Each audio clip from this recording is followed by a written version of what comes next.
Shalom Bapak Ibu Saudara yang dikasihi oleh Tuhan Yesus Kristus. Bersyukur, berterima kasih kepada Tuhan oleh karena anugerah-Nya Dia kembali memberikan kita kesempatan pada hari Minggu ini untuk beribadah secara online. Mari kita mempersiapkan hati kita bersaat teduh.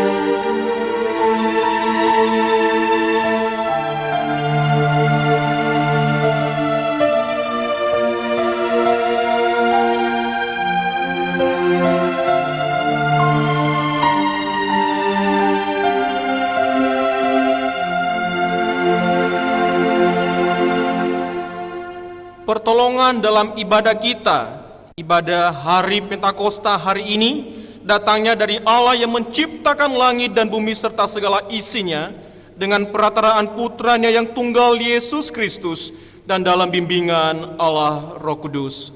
Amin. Mari kita meninggikan Tuhan kita bersorak-sorai, kita katakan terpujilah namamu Tuhan.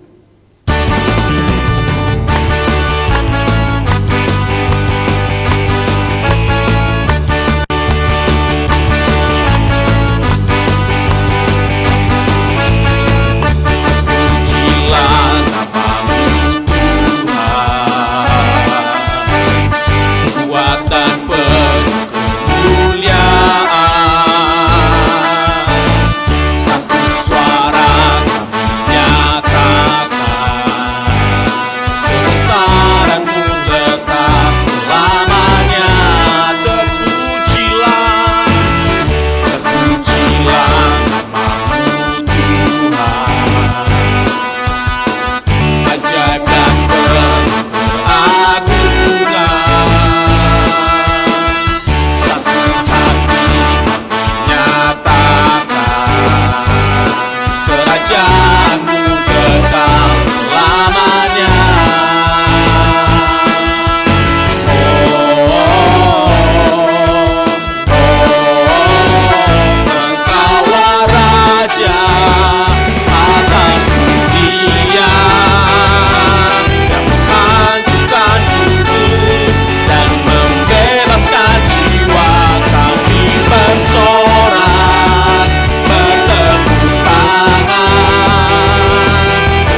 Karena Dia adalah Tuhan yang tetap kekal untuk selama-lamanya.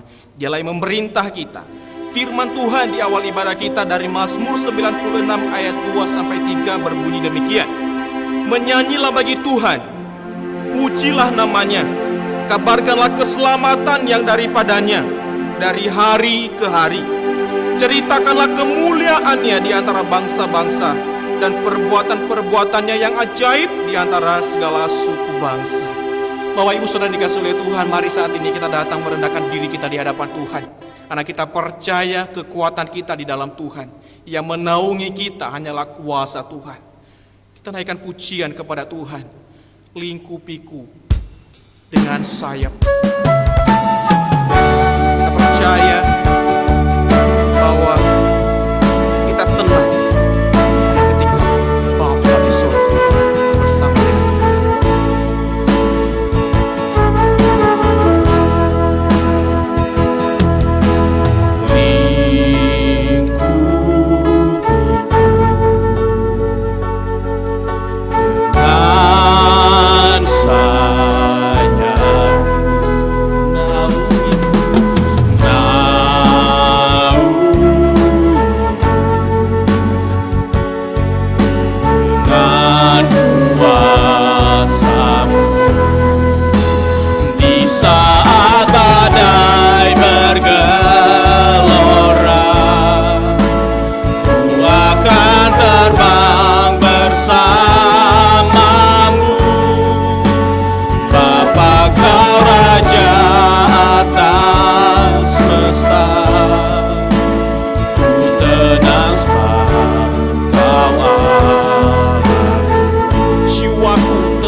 Dosa kita di hadapan Tuhan.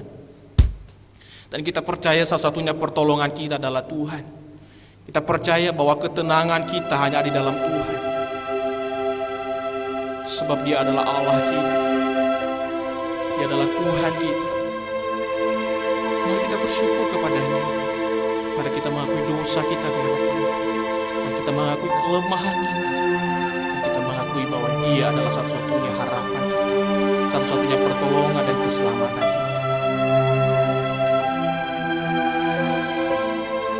Kami bersyukur Tuhan, di tengah-tengah pandemi kami masih boleh bernafas, masih boleh hidup. Kami bersyukur Tuhan, Engkau menjauhkan kami dari pandemi. Engkau melingkupi kami.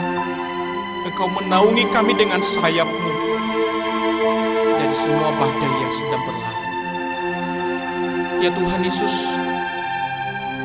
bersyukur untuk kesehatan, bersyukur untuk keluarga, bersyukur untuk pekerjaan, bersyukur untuk nafas hidup yang Tuhan berikan bagi kami. Namun kami mengakui ketika kami menerima anugerah Tuhan, yang sering kami lakukan adalah dosa. Kami menyakiti hati Tuhan. Kami melupakan Engkau. Kami juga sering berkata-kata kasar. Kami juga sering menyakiti hati sesama kami, terlebih hati Tuhan. Ampuni kami ya Bapa. Ampuni kami jika kami lalai membangun relasi kami dengan Tuhan.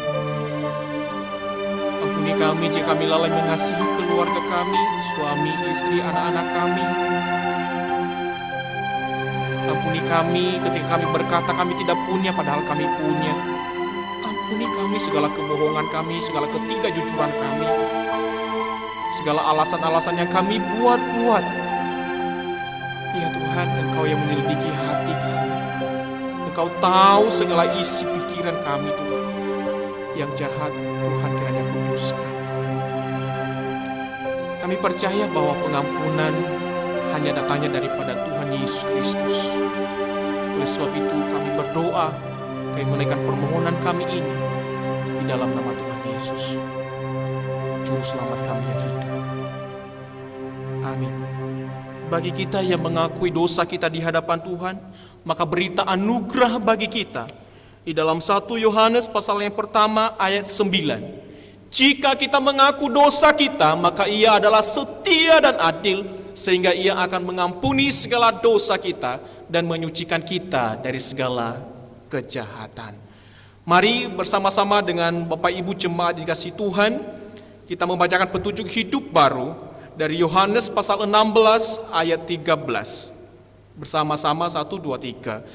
Apabila Ia datang, yaitu Roh kebenaran, Ia akan memimpin kamu ke dalam seluruh kebenaran, sebab Ia tidak akan berkata-kata dari dirinya sendiri, tetapi segala sesuatu yang didengarnya, itulah yang akan dikatakannya, dan Ia akan memberitakan kepadamu hal-hal yang akan datang. Saya akan bacakan untuk kita sekali lagi. Apabila Ia datang, yaitu Roh kebenaran atau Roh Kudus, Ia akan memimpin kamu ke dalam seluruh kebenaran. Sebab Ia tidak akan berkata-kata dari dirinya sendiri, tetapi segala sesuatu yang didengarnya, itulah yang akan dikatakannya, dan Ia akan memberitakan kepadamu hal-hal yang akan datang. Mari Bapak Ibu Saudara dikasihi Tuhan, hari ini kita memperingati hari pencurahan Roh Kudus, dan biarlah Allah Roh Kudus itu memenuhi hati kita semuanya. Allah Roh Kudus, penuhi kami.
Jamala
Shalom Bapak Ibu yang dikasihi Tuhan. Selamat pagi. Kita bersukacita pada pagi hari ini di Minggu Pentakosta. Kita bersama-sama mengingat 10 hari setelah kebangkitan Kristus atau hari pencurahan Roh Kudus kepada murid-murid mula-mula, dan terjadi kebangunan rohani, terjadi satu panen di masa sejarah gereja. Dan pada hari ini kita walaupun tidak punya perayaan khusus, tetapi kita pasti juga merasakan ada satu harvest, ada satu panenan ya. Jadi Pentakosta itu kalau di dalam perjanjian lama, Imamat 23 dan Ulangan pasal 16 itu berbicara tentang satu pesta 7 minggu. Jadi kalau orang menikah biasanya khususnya orang-orang India ya, itu bisa 7 hari 7 malam gitu ya. Nah ini 7 minggu, jadi satu pesta yang sangat meriah dan satu sukacita yang luar biasa.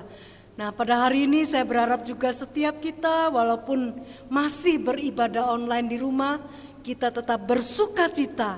Ada yang mungkin merayakan satu panenan anak-anaknya lulus. Karena saya melihat ada satu upload di dalam Facebook, ada satu orang yang berkata, panenan sekali lagi di rumah kami. Saya pikir ada panenan apa gitu ya. Ternyata anaknya lulus. Beberapa waktu yang lalu anaknya yang sulung, kemudian anaknya yang bungsu. Nah itu dianggap panenan. Ada satu sukacita.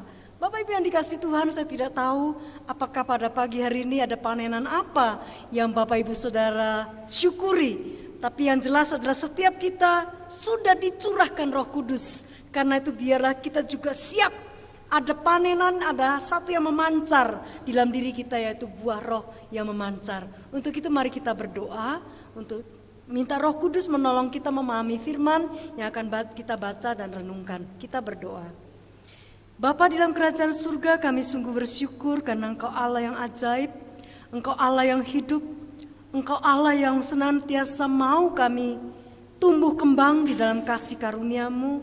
Engkau mau kami hidup memancarkan sesuatu yang manis, sesuatu yang indah, sesuatu yang menyenangkan, bagaikan sukacita orang pada saat panenan. Terima kasih ya Tuhan untuk hari Pentakosta pada minggu ini, di minggu terakhir di bulan Mei, kami sekali lagi disapa Tuhan, disegarkan, diangkat hati kami untuk memuji menyembah-Mu, serta saat ini diam di sekitar firman-Mu di rumah kediaman kami masing-masing. Kami mau merenungkan firman Tuhan, Roh Kudus ajarilah kami, terangilah kami, dan mampukan kami menjadi pelaku firman yang benar. Urapi hamba-Mu, urapi setiap kami, di dalam nama Tuhan Yesus Kristus, firman yang hidup itu kami sudah berdoa. Amin. Bapak Ibu yang dikasihi Tuhan, tidak terasa ya kita sudah memasuki minggu terakhir di bulan Mei. Biasanya dalam ibadah di gereja ini merupakan ibadah keluarga karena minggu kelima. Tapi saya yakin dan percaya setiap minggu sebenarnya juga merupakan ibadah keluarga. Dan pada hari ini khususnya nanti jam 9 tetap ada ibadah anak atau sekolah minggu gabungan ya. Satu pelayanan terakhir sementara bersama-sama dengan kita dari Laus Swiceng atau penginjil Swiceng. Nah ibu-ibu, bapak-bapak tetap mengarahkan anak-anaknya, putra-putrinya untuk mengikuti ibadah anak atau sekolah minggu jam 9 nanti. Saat ini bersama-sama dalam ibadah sebagai ibadah keluarga juga silakan. Kita akan bersama-sama membuka Alkitab kita dari surat Galatia. Galatia pasal 5 sudah bagian yang tidak asing bagi kita. Galatia pasal 5 ayat 22 sampai 23. Sebenarnya kita harus baca dari ayat-ayat di atasnya, namun saya ajak kita fokuskan kontrasnya saja. Ya, Galatia pasal yang kelima ayat yang ke-22 dan 23. Mari kita membacanya Alkitab kita di tempat kita masing-masing. Saya akan membacakan buat kita. Galatia pasal 5 ayat 22 dan 23 demikian. Tetapi buah roh ialah kasih, sukacita, damai sejahtera, kesabaran, kemurahan, kebaikan, kesetiaan, kelemah lembutan, penguasaan diri. Tidak ada hukum yang menentang hal-hal itu. Artinya, semua yang disebutkan di atas tidak seorang pun bisa menyangkalnya, menentangnya, atau menolaknya. Jadi ini sesuatu yang luar biasa, diberikan satu statement dalam 2 ayat, langsung diberikan kesimpulan penutup. Tidak ada hukum yang menentang hal-hal itu. Bapak Ibu yang dikasihi Tuhan, suatu hari ada teman saya mengirim video. Waktu itu ada wawancara atau percakapan 2 anak kecil berkenaan dengan corona ya. Sebelumnya juga bulan April ada seorang teman yang berkata, cucunya berkata, "Awal lo ya, ada corona, hati-hati tak boleh keluar rumah," gitu ya. Anaknya masih belajar ngomong. Jadi kita pikir kalau anak kecil ngomong seperti itu kan lumrah ya. Nah, 2 orang bercakap-cakap dan konon video ini ada di Hong Kong. Bercakap-cakap, kemudian ditanya sama seorang dewasa, reporter mungkin, dikatakan, "Oh iya, apakah kamu tahu apa itu corona?" "Oh, saya tahu begini, begitu, begini. Kita harus pakai masker dan sebagainya, harus cuci tangan, harus jaga kebersihan, jaga kesehatan dan seterusnya." Oh, lalu saya beri komentar sambil bercanda, iseng. Saya berkata, hebat sekali 2 anak kecil itu ya. Bukan maksud saya mereka pintar tentang corona, tapi pintar sekali mereka bahasa Inggris gitu ya. Terus teman saya menimpali, "Yalah, itu kan di Hong Kong. Jadi kalau di Hong Kong memang bahasa yang dipakai bahasa Inggris dan juga bahasa Kanton." Oh, saya bilang sama juga ya. Di Australia dan di Amerika serta di Inggris, bayi juga bisa bahasa Inggris. Dan mereka berkata, "Ya, mungkin saja, bukan mungkin." Saya katakan pasti. Ya, kenapa ini sesuatu percandaan ya? Memang sih kalau anak kecil bahkan nangis, rewelnya pun bahasa Inggris gitu ya. Nah, itu sesuatu yang alami, sesuatu yang lumrah. Apakah kita perlu heran kalau anak yang lahir di suatu kota, katakanlah seperti di daerah Jawa gitu ya, padahal dia mungkin dari suku yang lain di Indonesia gitu. Kok fasih sekali bahasa Jawa, bahkan bisa bahasa Kromo gitu ya. Nah, kalau kita katakan, oh dia baru datang seperti saya yang hampir 20-30 tahun di Jawa tetap tidak fasih gitu emang, masih kacau bahasa Jawanya ya. Mengapa demikian? Karena tidak lahir dan dibesarkan di sini. Tapi kalau lahir dan dibesarkan di Jawa, kemudian tidak bisa bahasa Jawa, agak aneh gitu ya, agak aneh. Mengapa? Karena pergaulan dan sehari-harinya mestinya setidak-tidaknya bisa gitu ya. Itu sesuatu yang lumrah. Karena itu sesuatu yang mengalir. Itu sebabnya kalau kita sudah belajar bahwa Roh Kudus itu bukan sekedar nama, bukan sekedar pribadi, tapi dia dinamit, dia satu kuasa. Roh Kudus yang memberi kita kuasa untuk melakukan kehendak Allah, untuk melayani, diperlengkapi dengan karunia-karunia roh yang minggu lalu kita belajar juga dari penginjil Suar. Nah, karena itu pada hari ini saya ingin kita belajar bahwa berbuah atau menghasilkan buah roh itu sesuatu yang seperti memancar, sesuatu yang mengalir begitu saja, yang seharusnya tidak menjadi suatu tanda tanya buat kita. Aneh ya kok bisa berbuah. Bayangkan pohon jambu, pohon mangga yang ada di gereja, terus berbuah, semua terheran-heran, aneh.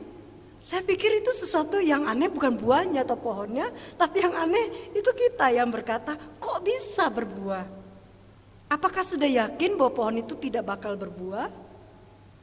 Ada beberapa pohon mangga di gereja kita yang katanya belum pernah berbuah, ada yang 1 kali berbuah, dan ternyata terlalu banyak benalunya. Di atas-atas sampai pucuk itu. Kemudian saya memberitahu kepada Mas Bro, tolong mungkin dihilangkan benalunya itu. Lalu sebagian sudah bisa, tapi sebagian tidak terjangkau karena terlalu tinggi. Nah, Bapak Ibu yang dikasihi Tuhan, itu yang menjadi penghambat sehingga dia tidak berbuah. Tapi kalau dia berbuah itu sesuatu yang tidak aneh. Saya tidak menampilkan gambar-gambar buah yang ada di gereja karena saya merasa bahwa kalau itu ditampilkan itu bukan panen ya. Memang berbuah menyenangkan, tapi kalau saya mau berkata, wah ini panen gitu ya. Nah, teman saya atau kakak kelas saya panen langsep ya, itu 1 keranjang. Panen bawa pulang manggis juga satu keranjang. Nah itu baru panen gitu ya. Nah kalau misalnya semua berbuah lebat, berbuah, itu menyenangkan.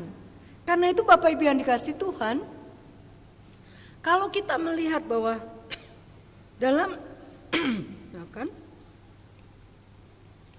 ya kita melihat bahwa hidup yang berbuah itu adalah kehendak Tuhan. Jadi hidup yang berbuah itu adalah kehendak Tuhan. Karena itu kalau kita baca Perjanjian Lama, kita akan ketemu bahwa umat Allah sering kali digambarkan sebagai pohon anggur, pohon buah, buah ara, buah zaitun dan seterusnya. Nah, karena itu sesuatu yang lumrah. Seperti kita katakan, kalau sudah waktunya bisa berbicara, bisa berbahasa Inggris, sudah waktunya jengkung atau berhasil atau jadi, itu tanda kutip dianggap sebagai panen. Harvest seperti Pentakosta, hari panen raya. Gereja mula-mula mengalami satu sukacita, mengalami satu kebangunan rohani. Karena itu Bapak Ibu yang dikasih Tuhan, ketika hidup kita ada didiami dan dikuasai oleh Roh Kudus, seharusnya ada pancaran-pancaran kehidupan yang menghasilkan buah di dalam kehidupan kita. Nah, itu bagian yang pertama. Bagian yang kedua, kita melihat bahwa kehidupan kita karena Tuhan menghendaki kita berbuah ya. Kehidupan Kristen itu seringkali digambarkan seperti itu ya, berbuah. Maka kita lihat bahwa dari mana kita bisa tahu ya? Dari kehidupan yang sehat. Ya, dari kehidupan yang sehat itu kita memancarkan buah roh. Dari kehidupan yang sehat, dari kehidupan yang karakter dan perbuatan sehari-harinya diibaratkan itu seperti pohon yang sudah wayahe, sudah waktunya akan menghasilkan buah. Akan menghasilkan buah. Ada ayat-ayat di situ, Mazmur 1, Mazmur 92 malahan berkata bahwa sampai masa tua pun masih berbuah. Artinya sebenarnya dalam kehidupan sebuah pohon mungkin ada batasan kapan dia berhenti berbuah. Tetapi sebagai orang percaya, sebagai murid-murid Kristus, sampai lanjut umur sebenarnya kita masih bisa berbuah. Dalam pengertian menghasilkan buah roh. Dalam pengertian memancarkan kasih, memancarkan ada satu semangat, sukacita, menginspirasi bukan saja generasi muda di bawahnya, tetapi bahkan anak-anak kecil pun suka.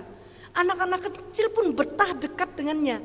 Anak-anak kecil pun merasakan kehangatan kasihnya, senyumnya, bukan menakutkan. Nah, Bapak Ibu yang dikasih Tuhan. Jadi kalau seseorang berkata bahwa dia milik Kristus, tapi dia tidak menghasilkan buah, itu bisa jadi dia bukan murid Kristus. Kenapa? Karena seseorang yang tidak menghasilkan buah, dia bukan murid Kristus. Jadi dari buahnya lah kita dikenal. Ya, dari buahnya. Buah macam apa yang kita hasilkan? Apakah dari pohon yang baik dalam kehidupan kita, pohon kehidupan kita menghasilkan buah yang baik, buah yang manis, atau buah yang asam? Ada gambaran di dalam kitab Yesaya pasal 5 bagaimana umat Allah itu berbuah, tapi buahnya asam. Nah, Bapak Ibu yang dikasih Tuhan, bukankah siklus kehidupan kita di alam semesta ini, kita tahu kita dari kelahiran, terus bertumbuh, bertambah dewasa, dan kita akhirnya menghasilkan sesuatu. Kita berhasil, atau tadi saya katakan jengkung atau jadi. Ya, itu dianggap sebagai panenan. Jerih lelah orang tua mendidik kita, mengasuh, membesarkan kita, menyekolahkan kita, tidak sia-sia. Akhirnya kita jadi.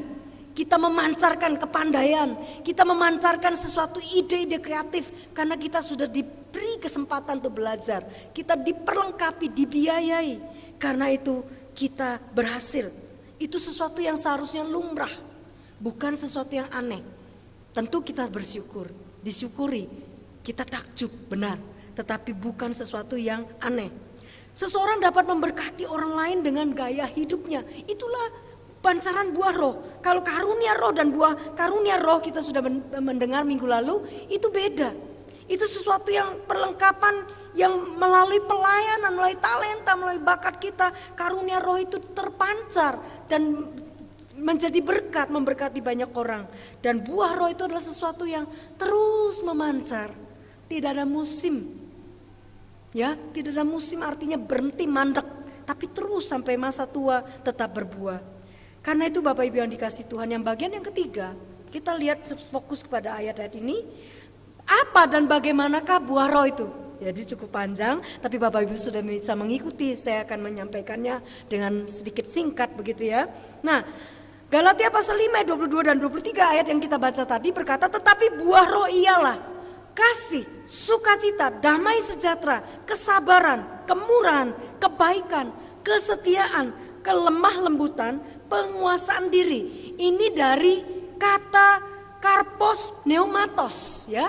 Kata buah di sini dari kata karpos, itu berbuah dalam bahasa Yunani. Kemudian pneumatos itu adalah roh. Jadi buah roh itu adalah sesuatu yang bentuknya tunggal, dirinci 9 macam, tapi sebenarnya itu satu buah. Satu buah roh dengan 9 macam atau 9 rasa gitu ya. Jarang ya ada buah satu tapi rasanya macam-macam. Ada buah rasanya 2, yang saya tahu adalah buah matoa, itu dari Papua. Di satu sisi dia mirip sekali dengan kelengkeng atau teksturnya mirip kelengkeng, tapi di sisi lain dia punya bau yang sedikit mirip durian gitu ya. Tapi kita lihat bahwa buah itu tidak punya 9 rasa kecuali dicampur aduk jadi satu ya, di mix menjadi buah es buah gitu ya, bukan begitu ya. Tapi buah roh itu adalah satu buah dari roh yang satu menghasilkan 9 macam. Tetapi 9 macam itu aneh sekali juga tunggal, berbentuk single, bukan berbentuk plural atau jamak.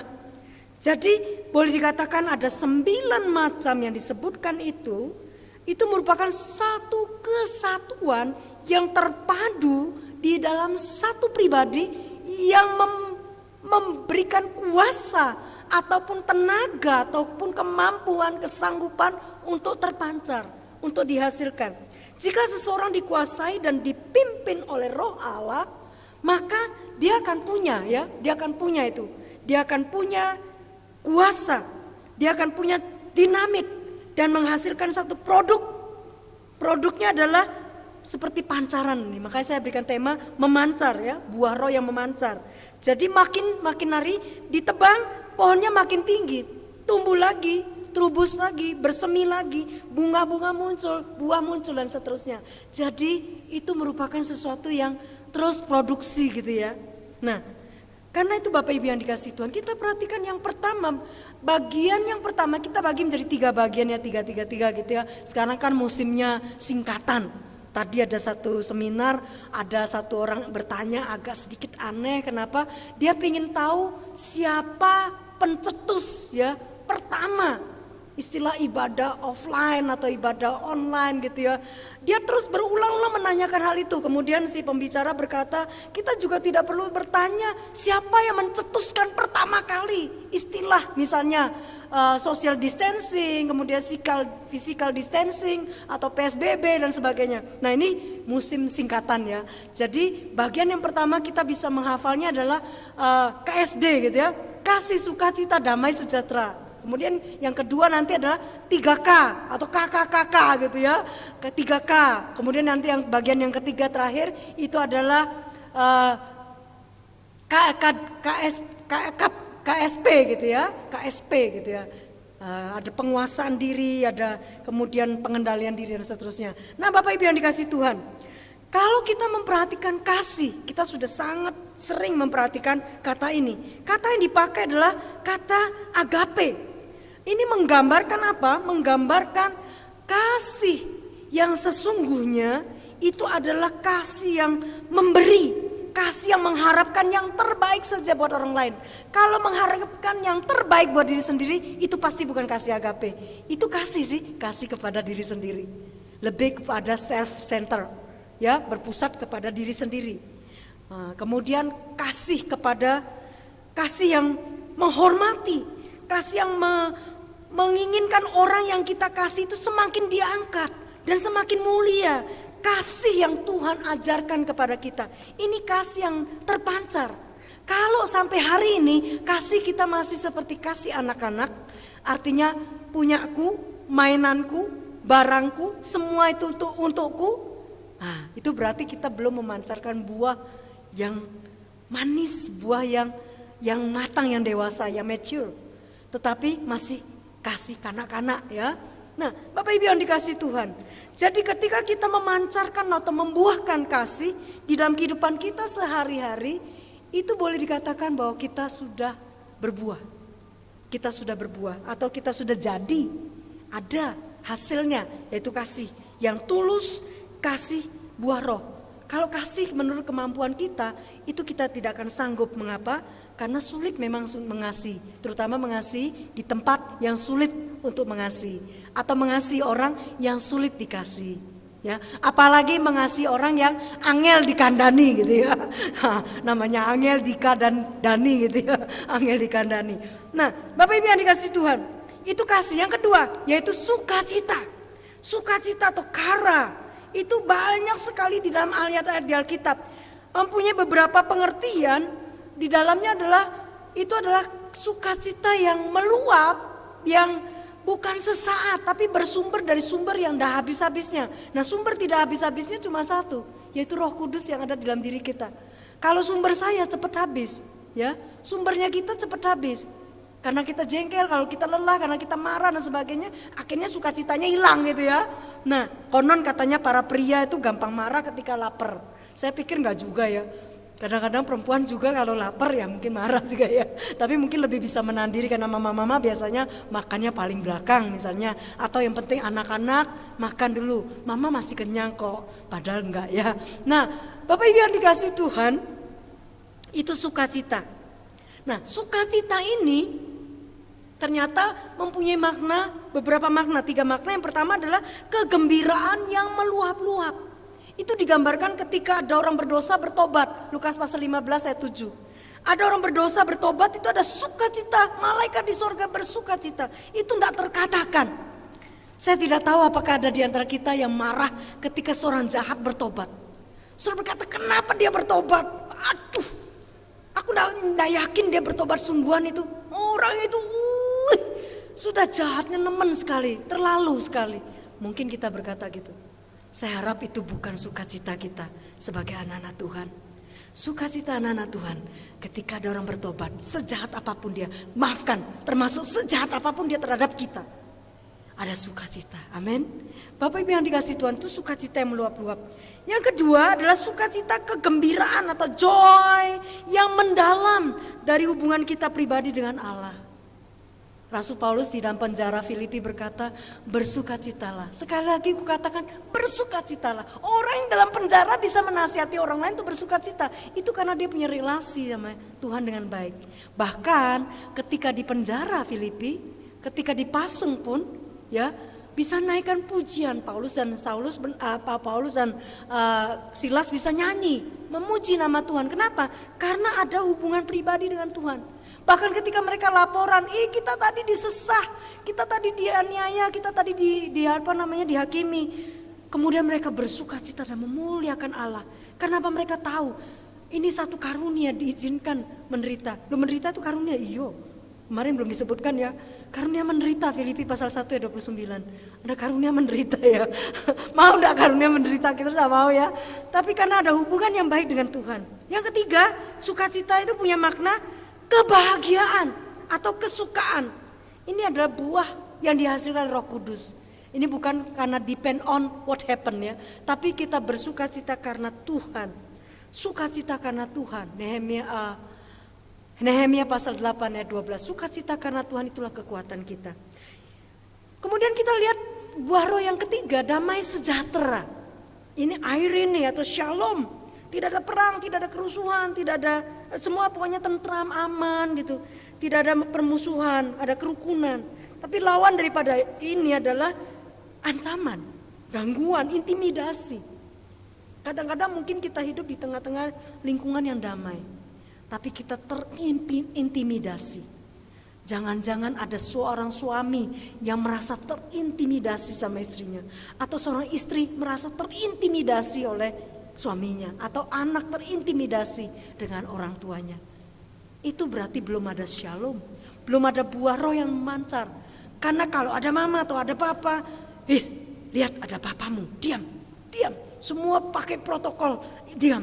Ya, seakan-akan siap gerak. Hormat papa gitu ya. Nah, itu bukan seperti itu shalom yang ada. Tapi shalom yang ada adalah ada satu kebahagiaan, ada satu ketenangan, ada satu kebebasan, tidak ada rasa terintimidasi. Shalom juga punya arti sehat. Ternyata seseorang tuh sehat tuh juga ada shalom, ya. Jadi kalau kita sehat kita ada shalom. Ketika kita sakit, apakah kita tidak punya shalom? Ada tetap. Karena shalom tidak tergantung pada apakah ada perang atau tidak ada perang. Ada kesulitan atau tidak ada kesulitan. Karena dari Roh Kudus yang memberikan kita damai sejahtera itu. Roh Kudus yang memberikan kita damai sejahtera. Dia adalah damai kita. Ya, pemberian damai sejahtera dari Kristus itu ada unconditional. Tidak tergantung keadaan, ya. Tidak tergantung keadaan. Filipi pasal 4 ayat 6 dan 7 berkata, ketika kita ada kekhawatiran, kita sampaikan kekhawatiran kita kepada Tuhan di dalam doa, permohonan dan ucapan syukur.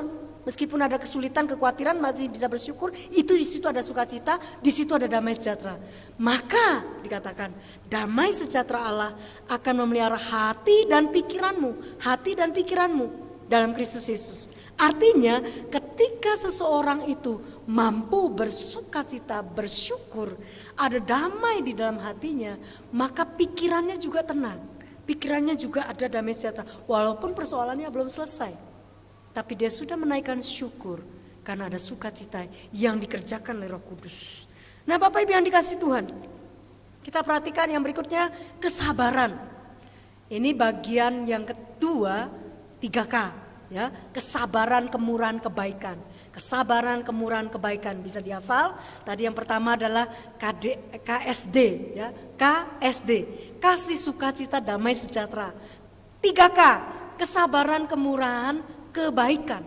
3 bagian ini merupakan sesuatu kualitas, ya, sesuatu kualitas yang berbicara tentang apa? Berbicara tentang melibatkan orang lain. Dirasakan banyak orang, ya, dan banyak orang tidak sabar. Kenapa? Banyak orang tidak sabar dengan orang lain. Akhirnya apa? Kalau tidak sabar dengan orang lain, sulit untuk bermurah hati, bukan? Kalau sudah sulit bermurah hati, pasti sulit berbuat kebaikan. Jadi kalau seseorang itu punya kesabaran, dia akan mampu bermurah hati. Ketika dia mampu bermurah hati, otomatis pasti yang dilakukannya ada kebaikan. Berbuat sesuatu kebaikan buat orang lain. Bapak Ibu yang dikasihi Tuhan, ada banyak orang sekali lagi tidak sabar. Mengapa tidak sabar? Karena tanya, sampai kapan kita harus stay at home? Sampai kapan kita menghadapi situasi perekonomian seperti sekarang ini? Sampai kapan COVID ini? Kita tidak tahu sampai kapan. Kita sudah tidak sabar, kemudian kita ganti dengan bersungut-sungut, kita ganti dengan marah-marah. Itu bukan pancaran buah roh yang kita hasilkan. Saya tahu ini tidak mudah. Situasi yang tidak mudah. Perekonomian, pekerjaan yang tidak menentu, khususnya yang punya mall, punya usaha, bahkan hotel, banyak sekali harus merumahkan pegawainya. Teman saya yang bekerja di hotel mengatakan ketika mereka dirumahkan, mereka tidak dapat gaji, tidak dapat bonus dan sebagainya. Ada begitu banyak kesulitan-kesulitan. Karena itu Bapak Ibu yang dikasihi Tuhan, sekali lagi sabar. Roma 12 ayat 12 berkata apa? Bersukacitalah dalam pengharapan. Sekali kita punya pengharapan, kita akan punya kekuatan, kemampuan untuk bersukacita. Bersukacitalah dalam pengharapan, sabarlah dalam kesesakan. Ada kesesakannya, tapi kita diminta sabar. Modalnya ada. Bertekunlah dalam doa. Untuk bertekun dalam doa butuh apa? Sabar, naik ke atas lagi. Bagaimana bisa sabar? ini sesek ini. Naik di atas lagi, ada pengharapan. So, bersukacitalah. Alkitab kita itu luar biasa ya, firman Tuhan luar biasa. Bersukacitalah dalam pengharapan, sabarlah dalam kesesakan, dan bertekunlah dalam doa. Karena itu kita dimampukan untuk bisa punya panjang sabar. Kesabaran itu dari kata makrotumia, bukan lausemia ya, tapi makrotumia itu punya arti ada kelunakan ya, ada panjang dan ada temperamen yang panjang, atau ada rasa mau menanggung, atau long suffering, panjang sabar. Tapi kalau long suffering itu adalah panjang menderita loh, maksudnya tahan menderita ya, tahan menderita. Sekalipun dia mengalami kesulitan dan aniaya. Jadi satu kekuatan untuk menanggung aniaya dan perlakuan buruk. Diterpa angin kencang, diterpa hujan yang bertubi-tubi, tapi pohon itu tetap kuat karena dia berakar kuat, dahannya tetap. Di gereja kita, di gereja GKT Sidoarjo ada pohon jambu yang buahnya banyak sekali di dekat pohon pisang. Banyak sekali. Tetapi dari sekian kali saya dapat buahnya yang matang, ada 2 yang kecolongan codot atau kelelawar, cukup besar. Tetapi dari 5 atau 6 yang sudah sempat matang, hanya 1 yang bisa dimakan. Yang lainnya banyak yang melompat-lompat di dalamnya. Nah Bapak Ibu yang dikasih Tuhan, jadi dia tidak tahan uji. Kenapa? Karena buah itu tidak dibungkus, tidak dilindungi, maka akhirnya ada kuman masuk atau ada jentik ulat masuk, akhirnya membuat busuk. Bagus ranum dari luar, tapi sayang di dalamnya, begitu menakutkan. Bapak Ibu yang dikasih Tuhan, bahkan kesabaran ini menggambarkan orang yang memiliki kemampuan untuk membalas dendam. Tetapi sebaliknya dia memilih untuk menahan diri. Nah ini orang sabar. Apakah saudara punya ini? Saudara punya? Yang berikutnya kelima, kemurahan. Kemurahan itu bukan artinya berlaku manis ya. Kemurahan gitu ya, dalam bahasa sehari-harinya terlalu murah kamu itu. Kamu itu loh murah hatinya ya. Kamu terlalu murah hati makanya kamu diginikan ya. Nah kita mungkin merasa bahwa oh iya ya, aku terlalu murah hati ya wes, mulai sekarang saya tak jual mahal gitu ya. Mahal senyum, pelit memberi, pelit memberi maaf, pelit untuk bermurah hati. Hati-hati, itu bukan tanda-tanda yang baik, itu bukan tanda buah roh yang memancar. Karena apa? Kemurahan itu berarti kita mau berperilaku lebih daripada manis, tapi kita dapat diterima dan menerima orang lain. Ada kepedulian, ada kerinduan untuk berbuat kebaikan, itu murah hati. Jadi jangan hitung-hitungan, bahasa Jawanya itu jangan ijir ya.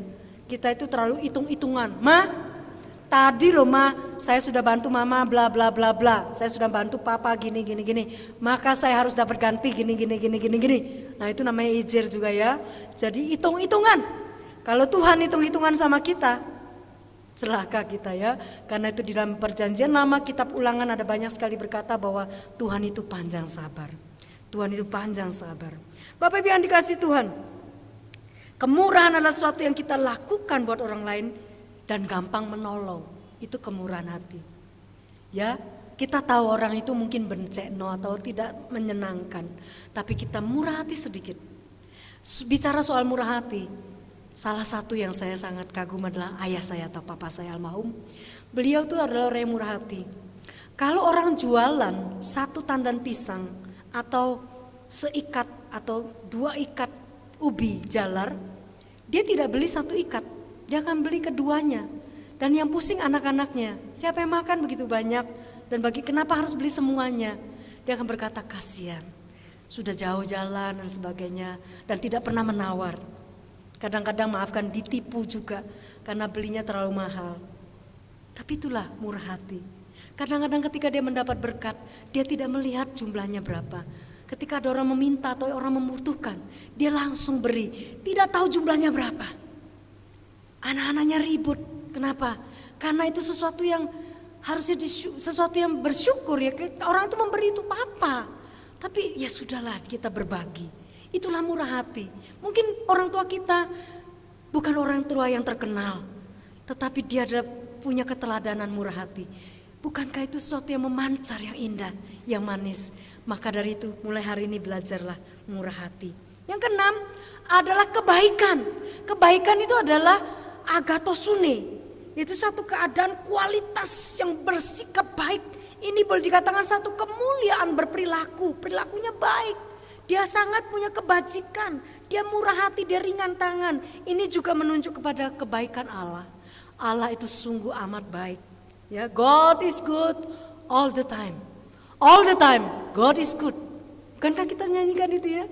God is good all the time. Ya, Bapak Ibu yang dikasih Tuhan, Mazmur 100 ayat 5 dan seterusnya, 104 ayat 28, Tuhan itu memberikan kebaikan. Dia mengenyangkan segala makhluk. Bahkan makhluk yang kecil-kecil sekali seperti kutu pun diberikan makan. Karena itu Bapak Ibu yang dikasih Tuhan, apakah kita punya kebaikan dan berbuah kebaikan? Yakobus 1 ayat 17 berkata apa? Bapa, kebaikan itu datang dari Bapa segala terang. Padanya tidak ada pertukaran atau bayangan. Berkat Tuhan buat Bapak Ibu Saudara tidak mungkin ketukar. Karena itu Bapak Ibu Saudara jangan khawatir. Tuhan itu senantiasa dan senantiasa mau memberikan kebaikan bagi kita. Maka sudah sewajarnya lah kita memancarkan kebaikan, melakukan suatu kebaikan buat orang lain. Sudahkah saudara berbuat baik hari ini? Bapak Ibu yang dikasih Tuhan, ya bagian yang terakhir, yang bagian yang ketiga besarnya adalah KKP. KKP, ya, kesetiaan, kelemah lembutan, penguasaan diri. Dari kelompok yang ketiga ini sebenarnya berbicara tentang tanggung jawab kita di hadapan Tuhan. Tanggung jawab kita di hadapan Tuhan. Kita perhatikan kesetiaan. Kesetiaan ini ternyata berkaitan erat dengan iman. Karena pistos itu adalah iman. Juga setia. Pistis itu iman. Jadi penuh keyakinan, ada iman. Dan ini mengindikasikan ada satu orang yang mendedikasikan dirinya kepada seseorang. Dalam hal ini juga terutama kepada Tuhan. Ini adalah kesetiaan. Kesetiaan itu sesuatu yang sangat diminati dan sangat dicari, bahkan menjadi syarat. Orang cari pegawai yang setia, loyal. Ya, mencari pegawai, mencari karyawan, mencari seorang penolong itu yang setia. Pasangan itu juga setia. Tidak selalu mudah untuk setia. Hari-hari ini bukan cuma artis yang gonta-ganti pasangan. Bukan cuma artis yang diuji kesetiaannya. Pernikahan orang Kristen pun banyak sekali mengalami godaan, tantangan dan ujian. Apakah kesetiaan orang Kristen, murid Kristus juga termasuk barang langka hari ini? Saya berharap kita belajar setia. Memancarkan kesetiaan, setia kepada pasangan, setia kepada Tuhan terutama, setia kepada tanggung jawab kita di hadapan Tuhan, keluarga dan masyarakat di mana kita ada. Orang pintar itu banyak, bahkan orang cantik itu banyak. Alkitab berkata kemolekan dan kecantikan itu sia-sia. Tetapi orang istri yang takut Tuhan, yang setia, itu yang dipuji-puji. Bukankah itu yang kita inginkan? Bapak Ibu yang dikasih Tuhan, selanjutnya yang ke-8. Ke-8 itu bicara tentang kelemah lembutan, gentleness. Itu suatu sikap hati di hadapan Tuhan. Dari kata praus atau lemah lembut, bukan kelemak-kelemak atau kelembean gitu ya. Tapi seorang yang lembut hatinya, yang tadi itu tidak gampang, dia punya long suffering. Tidak mudah, saya termasuk orang yang tidak sabaran dan termasuk orang yang tidak mudah untuk lemah lembut. Cukup keras. Karena itu kita perlu belajar terus minta Roh Kudus menolong kita. Memang berbuah itu proses, tapi bukan berarti proses yang jatuh dan jatuh terus.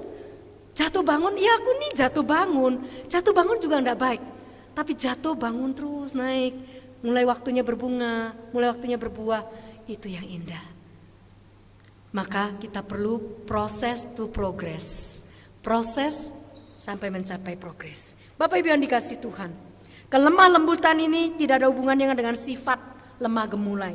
Kelemah lembutan ini proses seseorang itu bisa lembut hatinya. Musa di saat dia diproses Tuhan, ia remuk hatinya, ia hancur hatinya.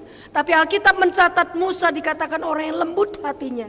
Dia sangat suka menyembah kepada Tuhan.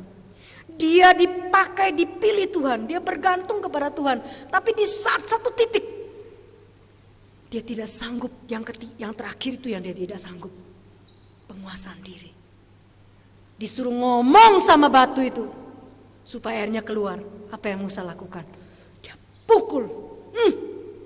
Kamu pikir Tuhan mau kasih kamu air? Padahal Tuhan bilang, katakan pada bukit itu akan keluar air. Tuhan aja baik sekali loh, mau kasih mereka air walaupun mereka maafkan, tegar tengkuk dan menjengkelkan.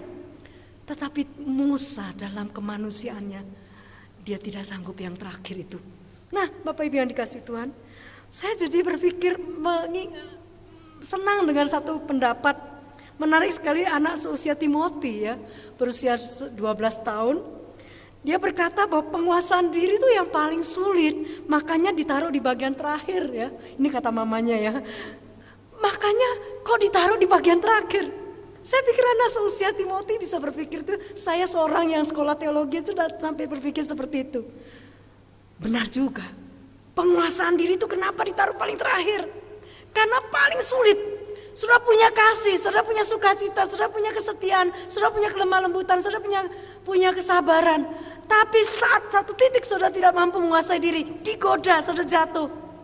Ditantang, sudah langsung pasang kuda-kuda dan bertengkar, berkelahi, habis itu. Saya ingat sekali ada seorang kakak kelas. Suatu hari hanya persoalan sepele, pisang goreng. Mereka kena skors. Hanya gara-gara mengambil bagian orang lain terus bertengkar dan itu akhirnya diskors. Hal sepele sekali. Ada lagi seorang yang praktek waktu masa praktek 1 tahun. Hanya gara-gara bertengkar dengan pengurus gereja. Kacau jadinya. Bapak Ibu yang dikasihi Tuhan, ternyata tidak mudah mengendalikan diri. Tidak mudah mengendalikan diri. Penguasaan diri itu adalah mengendalikan diri atau pengendalian diri. Ini akan menjamin hubungan kita benar di hadapan Tuhan jika kita sanggup menguasai diri. Ketika kita tergoda dan kita menggadaikan iman kita, itu berarti kita tidak punya penguasaan diri. Saya terjebak. Benar sah? Atau menjebakkan diri. Ketika seseorang itu bermain-main dengan dosa, belum tentu benar dia terjebak. Bisa jadi dia memberi celah dan dia akhirnya menjebakkan diri. Karena itu Bapak Ibu yang dikasihi Tuhan, ini mempengaruhi hubungan kita dengan Tuhan. Bapak Ibu yang dikasihi Tuhan, ada satu cerita. Ada seorang yang disuruh pergi ke hutan gitu ya. Pergi ke hutan, kemudian disuruh mengambil buah-buahan ya. Cepat ambil, pilih 10 biji buah, 10 buah ya, buah. Kemudian cepat bawa ke sini gitu ya. Kalau enggak kamu akan dimasak ya, jadi RW gitu ya, jadi masakan. Nah, ketika pemburu ini atau orang ini disuruh untuk segera mengambil biji-bijian, apa yang dia lakukan? Ya, dia mengambil biji-bijian. Yang pertama mengambil biji ceri, gitu ya, biji ceri. Disuruh serahkan ya. Pokoknya ketika ditangkap ke hutan gitu ya, mereka mau ditangkap oleh suku primitif ini ceritanya gitu ya. Nah, ketika orang itu memohon-mohon, akhirnya dikasih kesempatan cari satu jenis buah, kemudian 10 biji. Nah, ketika mengambil buah itu, yang pertama pinter ya, ngambil buah ceri. Kemudian setelah dia ngambil buah ceri, dilempar gitu ya. Yang pertama mengambil buah mangga gitu ya, buah mangga. Ya, yang pertama mengambil buah mangga. Ketika itu, wah, kepala sukunya senang sekali. kamu boleh pulang. Dilempari dengan buah mangga gitu ya, dilempari. Bonyok sih rasanya memang ya, tapi akhirnya dia tidak ngomong apapun, kemudian dia bisa bebas. Kemudian orang yang kedua, dia itu karena dilempar tidak kuat begitu ya, akhirnya teriak kan tidak boleh ngomong ya, syaratnya tidak boleh ngomong. Akhirnya dia disembelih gitu ya ceritanya ini, namanya juga cerita. Yang kedua itu bawa pulang 10 buah ceri, dilempar buah ceri, dilempar, rasanya kan tidak sakit ya, tidak sakit. Tapi malah dia tertawa terbahak-bahak ya, tertawa terbahak-bahak ketika sudah dilempari dengan ceri, bukan karena tidak sakit, tapi dia terbahak-bahak karena di sana jauh sekali dia melihat teman yang ketiga itu loh, apa yang dibawa? Astaga. Dia membawa buah durian 10 ya. Waduh, luar biasa. Tapi ternyata ceritanya ini luar biasanya apa? Bukan karena buah durian 10 itu terus kemudian dia tidak tahan, tapi karena orang yang dilempar ceri, dia tidak bisa menahan dirinya untuk tidak tertawa. Dia juga disembelih ya, dia juga disembelih. Saya yakin yang ketiga ini pasti sembelih juga. Kenapa? Karena buah durian itu pasti kan buat sakit banget gitu ya. Nah, Bapak Ibu yang dikasih Tuhan, ternyata hal kecil sekali, pengendalian diri merusakkan segala sesuatu. Bagaimana dengan kita? Penguasaan diri itu bukan sesuatu yang usaha kita, ya, mengendalikan diri atau pengendalian diri, tapi juga bukan karena kita ini kayak dijajah gitu ya, kita dijajah gitu, terintimidasi. Tapi Roh Kudus menguasai diri kita karena kita didiami oleh Roh Kudus. Karena itu Bapak Ibu yang dikasih Tuhan, kalau setiap kita sudah waktunya berbuah, kemudian kita berbuah, tapi buahnya itu tidak jadi berkat, kita juga perlu koreksi. Jangan-jangan seperti buah jambu yang ada di gereja GKT, yang mungkin ada ulat gitu ya, yang kena terpaan air hujan, terus ada terpaan, mungkin ada binatang yang hinggap, banyak semut dan sebagainya, bertelur di situ, akhirnya dia tidak sanggup. Tapi kita bukan seperti itu. Kita ada kuasa di dalam diri kita. Kita mungkin bisa berbuah masam karena kita mendukakan Roh Kudus atau kita memadamkannya. Kita tidak mau dengar, kita abai. Tetapi ketika kita taat, itu akan otomatis. Ibaratnya seperti anak-anak yang otomatis. Dia taat makan, minum teratur, dia sehat, dia cangta, dia tumbuh, dia grow up. Tapi kalau dia tidak mau, waduh, orang tua pusing. Ini anakku ini kok udah gede-gede ya, kenapa? Ya, karena apa? Ternyata susu dibuang, mama ndak lihat langsung dibuang gitu ya. Kemudian makanan juga dibuang, dikeluarkan dan sebagainya. Nah, kita perlu bertanya kepada diri kita masing-masing. Sudahkah kita memancarkan buah roh di dalam kehidupan kita? Apakah kita sudah memancarkan buah roh? Kita perlu berpikir bahwa kalau kita punya buah roh, maka otomatis itu akan jadi berkat buat orang lain. Kiranya Roh Kudus menolong setiap kita di dalam kehidupan kita, memancarlah kasih yang walaupun kasih yang rela memberi.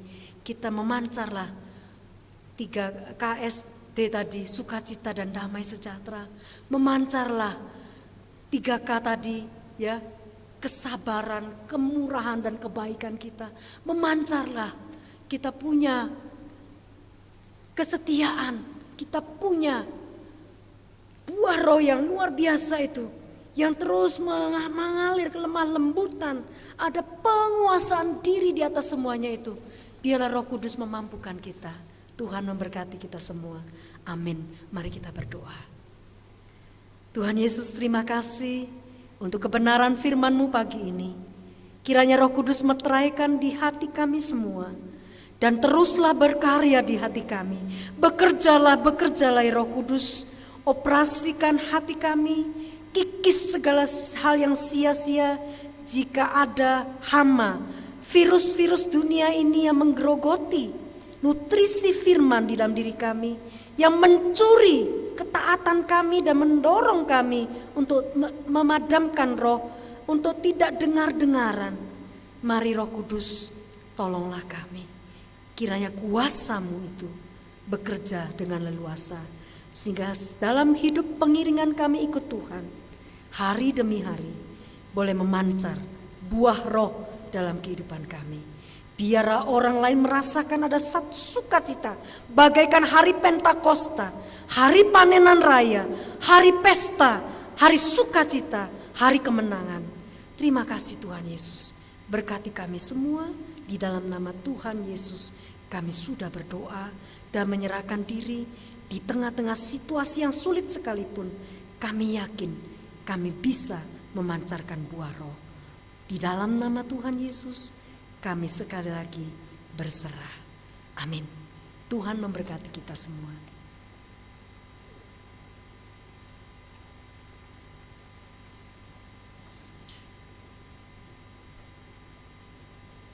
Kita bersyukur untuk firman Tuhan yang telah disampaikan oleh hambanya Pendeta Sumiati. Mari saat ini Bapak Ibu Saudara dikasih Tuhan, kita memberikan juga persembahan kita kepada Tuhan. Jemaat dapat memberikan persembahan melalui transfer ke rekening kas gereja BCA yang tertera di layar. Kita menaikkan pujian kepada Tuhan. Roh Kudus tetap teguh.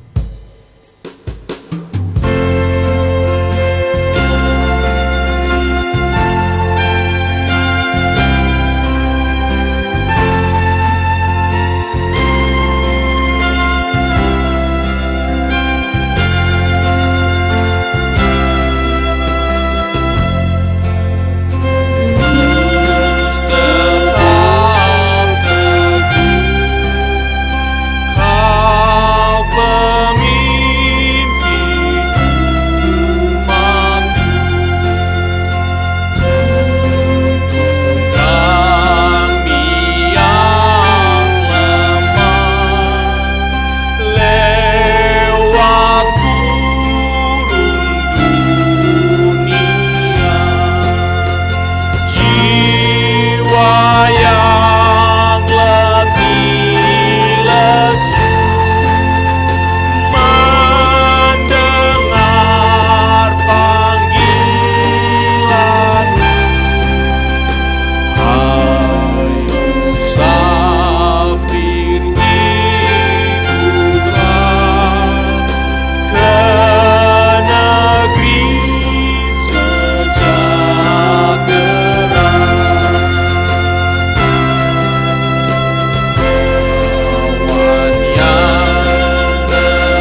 3 pokok doa yang kita doakan bersama-sama. Yang pertama, masa ibadah online yang masih berlangsung dan persiapan kita juga dalam program ke depan setelah pandemi.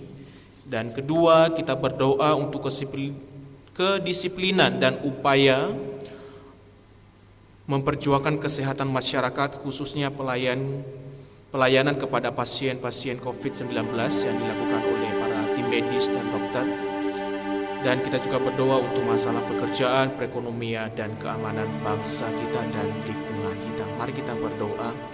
Bapa di surga, kami bersyukur atas segala anugerah Tuhan, atas segala kebaikan Tuhan bagi kami.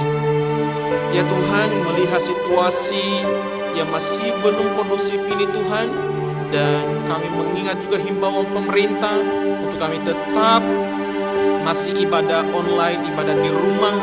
Oleh sebab itu Tuhan teguhkan hati semua kami untuk tetap percaya bahwa dimanapun kami beribadah, menyembah, berseru, memanggil nama Tuhan, Tuhan berkenan. Oleh sebab itu Tuhan, di bulan Juni ini kami akan terus melangsungkan ibadah online, ibadah di rumah. Oleh sebab itu Tuhan, pimpin setiap kami, seluruh jemaat Tuhan, hamba-hamba Tuhan, dalam mempersiapkan untuk ibadah-ibadah online ini Tuhan.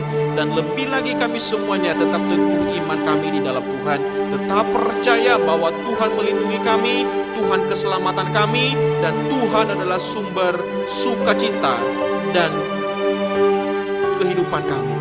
Bapa, kami berdoa juga untuk seluruh kami, baik hamba-hamba Tuhan, PHTM, dan juga untuk pengurus komisi dan aktivis dalam mempersiapkan untuk apa yang harus kami kerjakan setelah pandemi ini Tuhan. Ya Bapa di surga, berikan kami hikmat di dalam mempersiapkan apa yang menjadi keinginan Tuhan setelah pandemi ini dalam gereja kami. Ya Bapa di surga, untuk peraturan pemerintah harus dilakukan new normal, dan ada banyak hal peraturan-peraturan yang memang harus kami lakukan untuk bisa beribadah di gereja. Oleh sebab itu kami memohon hikmat Tuhan setelah nanti diizinkan untuk ibadah di gereja. Nah, biarlah Tuhan sungguh-sungguh kami melakukan yang terbaik bagi kemuliaan Tuhan dan terbaik juga bagi seluruh jemaat. Bapa di surga, berdoa untuk seluruh para tim medis, para dokter, dan para pemerintahan yang terus mengupayakan untuk kebaikan bagi bangsa kami secara khusus dalam masa-masa pandemi ini. Berdoa bagi mereka yang terus menangani para pasien COVID, dan berikan mereka kekuatan kesehatan ya Tuhan. Mereka tidak mampu dengan kekuatan mereka sendiri. Oleh sebab itu mereka membutuhkan pertolongan daripada Engkau ya Allah. Berikan mereka kekuatan, sukacita, dan tambah-tambahkan imunitas mereka sehingga mereka tidak mudah capek dan lelah. Kami berdoa untuk para pemerintahan kami dalam membuat keputusan-keputusan baik dalam melihat kondisi ini Tuhan, karena harus mempertimbangkan antara ekonomi dan kesehatan bangsa. Oleh sebab itu tambah-tambahkan mereka hikmat di dalam membuat satu keputusan demi kepentingan bangsa, demi kepentingan rakyat, dan lebih lagi karena kehendak Tuhan. Kami berdoa juga Bapa di surga untuk seluruh jemaat yang saat ini mengalami sakit, kelemahan tubuh, dan lebih lagi mereka juga mengalami masalah dalam perekonomian, masalah dalam pekerjaan.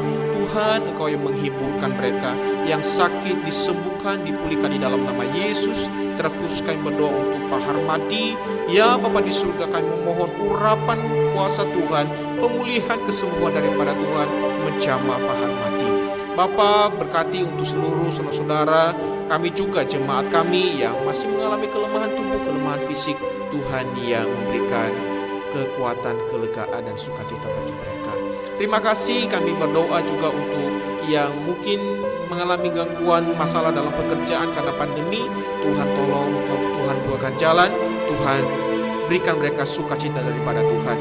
Terima kasih Bapa di surga, berikan keamanan bagi sekeliling kami, bagi lingkungan kami. Kami percaya bahwa Tuhan yang melindungi kami dari segala mara bahaya, dari kecelakaan, dari niat orang yang jahat.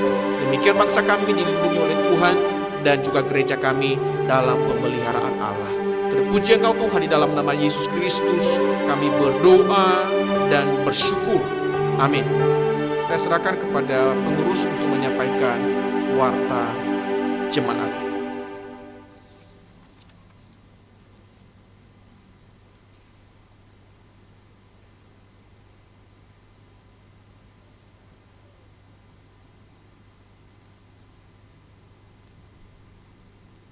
Selamat pagi jemaat yang dikasihi Tuhan di dalam Kristus Yesus. Kami membawakan beberapa warta yang kami sampaikan pada hari ini. Yang pertama, kami mengucapkan terima kasih sebesar-besarnya kepada pelayan mimbar, kepada hamba Tuhan, dan kepada tim multimedia yang telah mempersiapkan ibadah online pada hari ini. Yang kedua adalah masa ibadah online itu sendiri. Sampai saat ini kita masih beribadah secara online, dan bulan Juni kita masih memperpanjang ibadah online ini. Jadi 1 bulan Juni ini kita memastikan tetap beribadah online seperti ini. Ya, kita tetap berdoa supaya Tuhan memberikan waktunya bagi kita untuk dapat beribadah secara komunal. Meskipun seperti itu pun kita tidak bisa membayangkan kita beribadah langsung berkumpul bersama secara bebas, tapi ada beberapa hal yang harus kita penuhi untuk memenuhi peraturan dan prosedur protokol COVID ya. Jadi kita tetap berdoa kepada Tuhan untuk persiapan kita untuk ibadah bersama-sama lagi. Apakah yang harus kita lakukan? Bagaimana kita melakukannya? Kita tetap minta Tuhan, minta petunjuknya. Kemudian yang ketiga, persembahan. Seperti yang sudah kami sampaikan, persembahan Bapak Ibu semua dapat dilakukan melalui amplop yang dapat diisi kemudian dikumpulkan saat kita bisa beribadah secara komunal.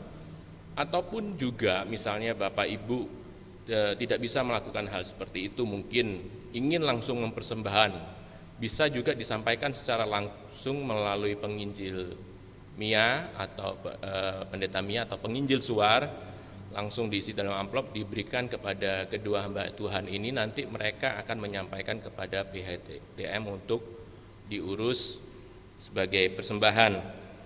Yang ketiga bisa melalui transfer ya. Jadi Bapak Ibu dapat melalui transfer rekening atas nama GKT Sidoarjo dengan nama Edi Lemena A dengan nomor rekening 214-200-1811. Bapak Ibu bisa transfer melalui itu, kemudian bisa dituliskan di beritanya inisial mungkin ataupun peruntukannya. Kemudian untuk bantuan sembako. Jadi sembako ini seperti yang kami beritakan 2 minggu sebelumnya, sembako tetap kita berikan dalam bulan ini, kita tetap lakukan. Karena masa pandemik ini tidak bisa kita perkirakan sampai kapan. Jadi selama masa pandemik ini Bapak Ibu dapat tetap memberikan sembakonya melalui gereja, di mana hamba Tuhan dapat mengkoordinirnya, kemudian bersama PHTM akan nanti diurus, dapat diberikan kepada orang-orang yang jemaat kita yang membutuhkan. Saat ini kami sudah memberikan kepada kurang lebih 10 kakak dari jemaat kita yang membutuhkan, dan mereka semua juga tidak berhenti satu kali, mungkin kita masih memberikan mereka beberapa kali. Jadi ya tetap kita akan memberikan kesempatan kepada jemaat untuk dalam kesempatan ini dapat memberi kepada sesama, kepada jemaat-jemaat kita yang lain. Yang terakhir, seperti yang sudah kita ketahui bersama bahwa akhir bulan ini penginjil Swiceng telah mengakhiri pelayanannya di GKT Sidoarjo. Berikut kita akan saksikan kesan pesan dari murid-murid sekolah minggu, dari lause-lause sekolah minggu. Mereka semua melalui video ini dapat kita saksikan bersama. Mari kita sama dengarkan dan saksikan.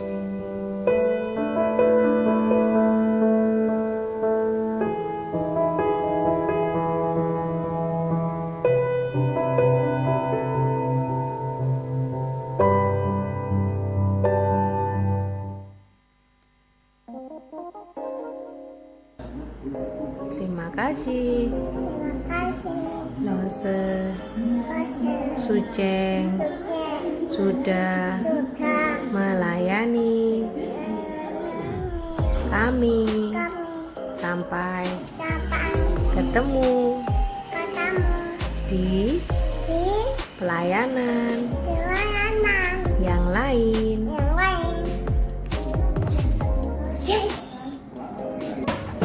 Terima kasih Lose Suceng sudah memimpin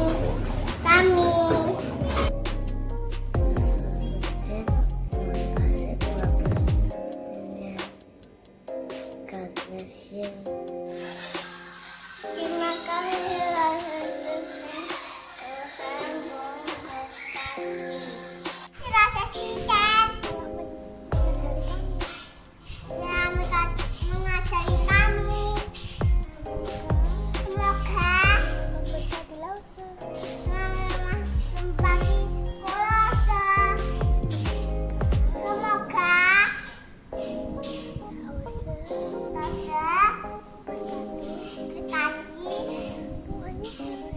Tuhan Yesus.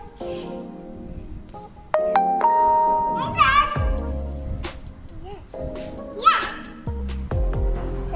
Dadah.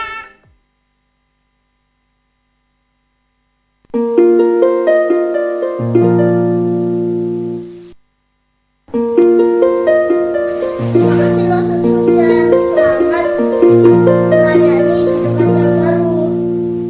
Saya Jaden dari kelas India buat Loses Weekend. Terima kasih buat layanannya selama ini. Kiranya Tuhan selalu menyertai Loses dan keluarganya di tempat yang baru. Jangan lupakan kami ya. Tuhan Yesus memberkati di tempat yang baru. Jangan lelah bekerja di ladangnya Tuhan. Roh Kudus yang beri kekuatan, yang mengajar dan menopang. Terima kasih Loses Yuceng telah melayani di gereja GKT. Tuhan memberkati. Terima kasih sudah melayani dan perhatian sama Ella dan keluarga. Semoga Loses Yuceng tetap menjadi berkat buat sesama yang lain. Jangan lupakan Ella dan keluarga ya. I love you, Loses Yuceng.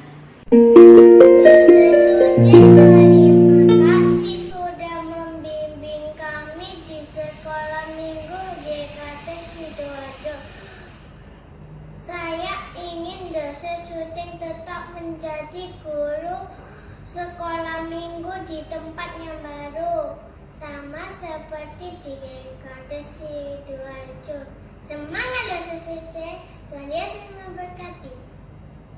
Terima kasih Loses Yuceng sudah mengajarkan Hana mengenal Tuhan Yesus. Maafkan Hana, ya Lose, kadang Hana kadang nakal, suka nggak dengerin waktu Lose cerita sampai melayani di GKT satu Malang. Tuhan Yesus memberkati Lose keluarga. Selamat melayani. Mengiringmu seumur hidupku, masuk dalam rencanamu Bapa. Pikiranku, kehendakku, ku serahkan padamu. Harapanku hanya di dalam-Mu. Ku kan teguh bersama-Mu Tuhan. Jadikanku bejana-Mu untuk memuliakan-Mu.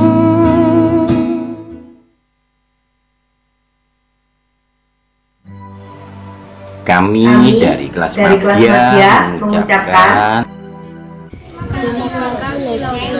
atas pengajaran yang sudah diberikan kepada kami selama ini, dan selamat melayani di tempat yang baru di gereja GKT 1 Malang bersama keluarga. Tuhan Yesus memberkati. Selamat melayani di GKT 1 Malang. Tuhan Yesus berkati. Selamat melayani di GKT 1 Malang. Tuhan Yesus memberkati. Selamat melayani di GKT 1 Malang. Tuhan Yesus memberkati. Selamat melayani di GKT 1 Malang. Tuhan Yesus memberkati. Selamat melayani di GKT 1 Malang. Tuhan Yesus memberkati.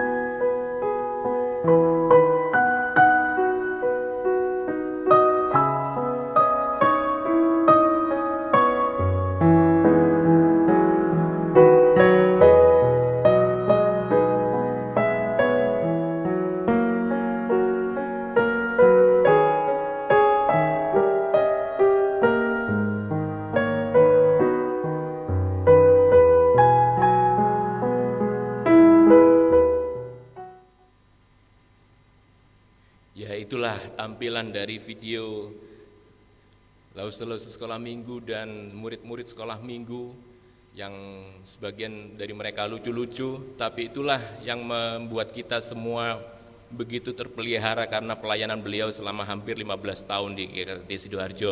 Kiranya Tuhan semakin memberikan talenta dan kemampuan kepada Lauser Switching sehingga semakin dipakai pelayanannya di GKT 1 Malang nanti. Tuhan memberkati. Demikian warta, selamat pagi, Tuhan memberkati.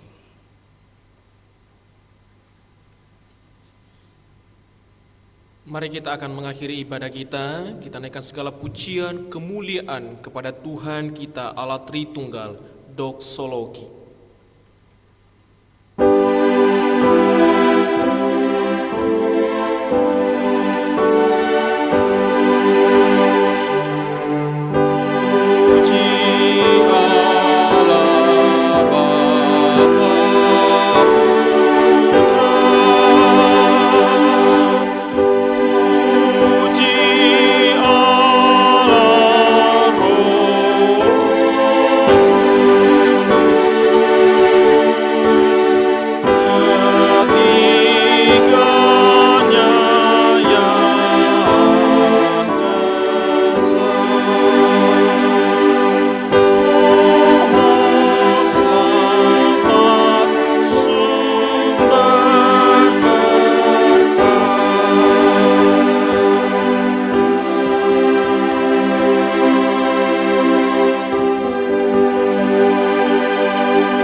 Dikasih Tuhan, kita bersyukur di hari Pentakosta ini kita sekali lagi dapat beribadah meskipun di rumah kita masing-masing dengan hati yang bersyukur.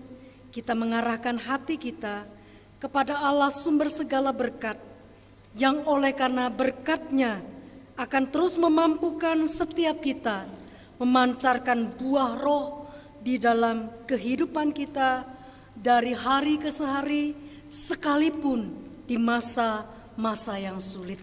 Kita arahkan hati kita kepada Allah, namun sebelumnya dengar firman Tuhan, sekali lagi akan meneguhkan kita Roma 15 ayat 13. Semoga Allah sumber pengharapan memenuhi kamu dengan segala sukacita dan damai sejahtera dalam iman kamu, supaya oleh kekuatan Roh Kudus kamu berlimpah-limpah dalam pengharapan. Apapun situasi dan kondisi kita, Allah sumber pengharapan kita. Arahkan hati kepada Allah Tritunggal.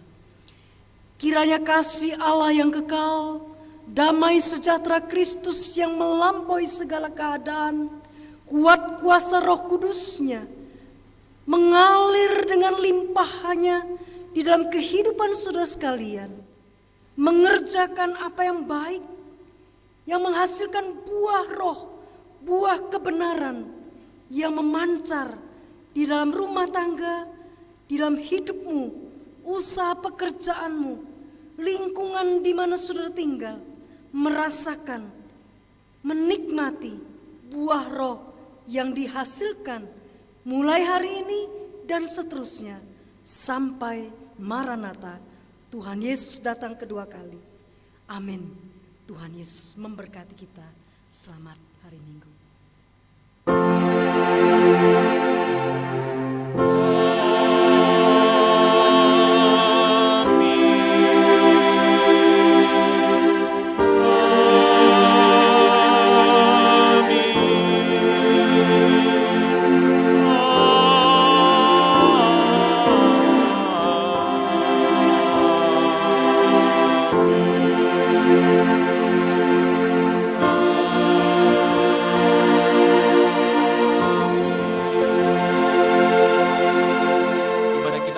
selesai. Selamat hari Minggu, selamat merayakan hari Pentakosta. Tuhan Yesus memberkati. Shalom.